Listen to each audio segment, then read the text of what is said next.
ஓம் சுவாமியே சரணம் ஐயப்பா. ஐயப்பனுடைய அவதாரமே மகிஷி என்கிற அந்த அரக்கியை அழிப்பதற்காகத்தான். மணிகண்டனாக காடு மேடு கடந்து மகிழ்ச்சியை எதிர்கொள்கிறார்.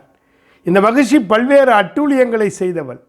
இவள் ஒரு ஆணுக்கும் பிறக்கின்ற அந்த பிள்ளையினாலே தான் தனக்கு மரணம் சம்பவிக்க வேண்டும் என்கிற வரத்தை பெற்றவள்.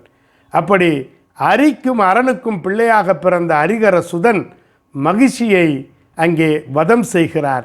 அந்த மகிழ்ச்சி எருமை தலையோடு இருந்ததினாலே எருமை கொல்லி என்கிற இடம்தான் எரிமேலி என்று ஆகியிருக்கிறது.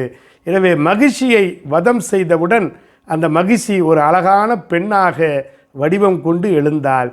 இந்த பிறவியிலே என்னை நீங்கள் ஆட்கொள்ள வேண்டும் என்று சொல்லுகிறாள்.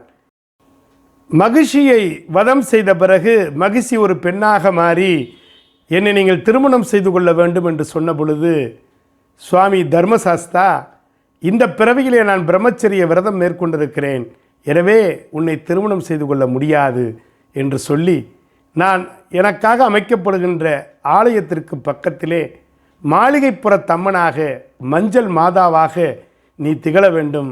ஒவ்வொரு வருடம் வருகிற கன்னி ஐயப்பன்மார்கள் மஞ்சள் ரவிக்கை துணிகளை எடுத்து உனக்கு வைத்துவிட்டு தேங்காய் உருட்டி தங்கள் காணிக்கையை செலுத்துவார்கள். எப்போதும் என்னுடன் இருக்கக்கூடிய சிலாக்கியத்தை நீ பெறுவாய் என்று ஐயப்பன் திருவாய் மலர்ந்ததன் அடிப்படையிலே மஞ்சள் மாதாவுக்கு இன்றைக்கு கன்னிச்சாமி ஒவ்வொருவரும் மஞ்சள் துணியிலே ஜாக்கெட் பிட்டு எடுத்து அந்த தேங்காயை கொண்டு போய் விடுகின்ற அற்புதம் நிகழ்ந்து கொண்டிருக்கிறது.